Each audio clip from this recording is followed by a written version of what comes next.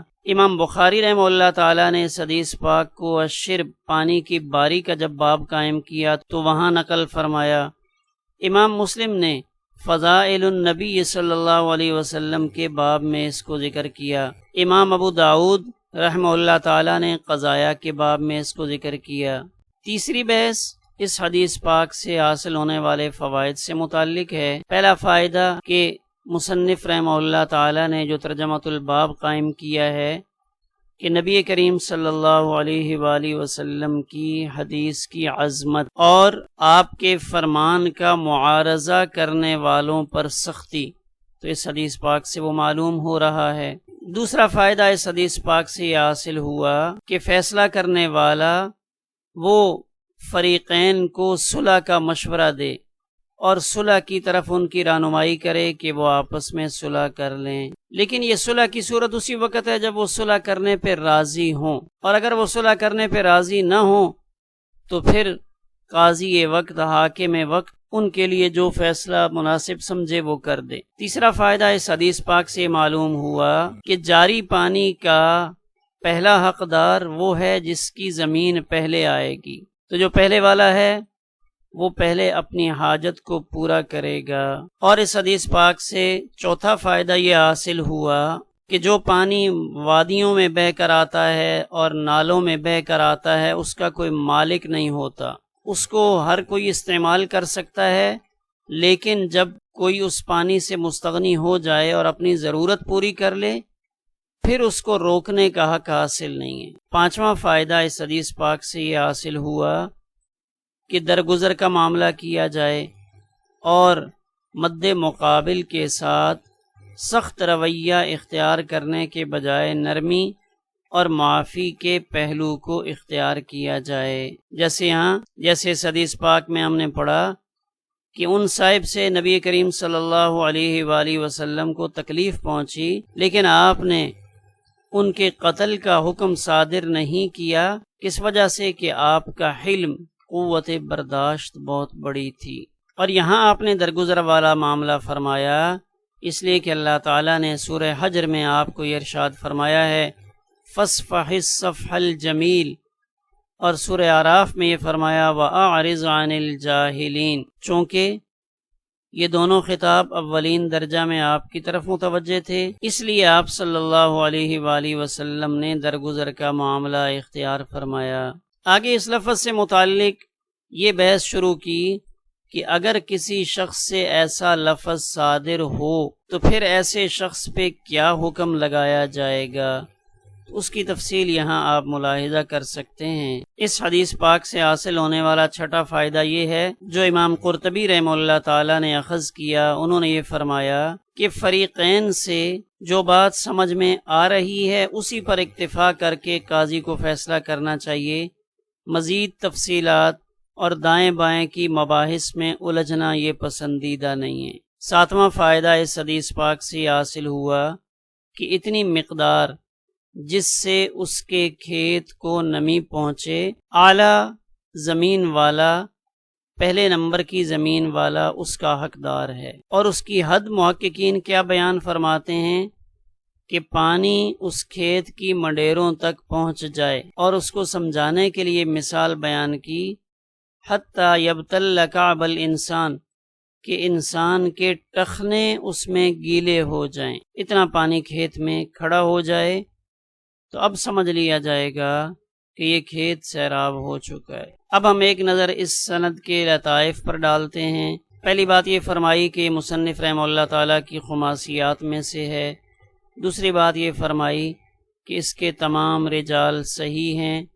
تیسری بات یہ فرمائی کہ اس میں مدینہ منورہ سے تعلق رکھنے والے 2 راوی امام ابن ماجہ کے شیخ کے علاوہ ہیں، اس لیے کہ امام ابن ماجہ کے شیخ اور امام لیث یہ دونوں مصر سے تعلق رکھتے ہیں۔ اور چوتھا لطیف نکتہ اس میں یہ ہے کہ اس میں بیٹے نے اپنے والد سے روایت کی ہے اور ایک تابعی دوسرے تابعی سے روایت کر رہے ہیں۔ پانچواں فائدہ اس حدیث پاک سے حاصل ہوا کہ اس میں حضرت عروہ جو مدینہ منورہ کے فقہائے 7 میں سے ہیں وہ بھی موجود ہیں۔ چھٹا فائدہ کہ اس سند میں وہ عظیم صحابی بھی موجود ہیں کہ مدینہ منورہ کی طرف ہجرت کے بعد سب سے پہلے جن کی پیدائش ہوئی، اور ان کی پیدائش نے یہود کے اس دعویٰ کے تار و پود بکھیر دیے جس میں یہود یہ کہتے تھے کہ ہم نے ان کے اوپر جادو کر دیا ہے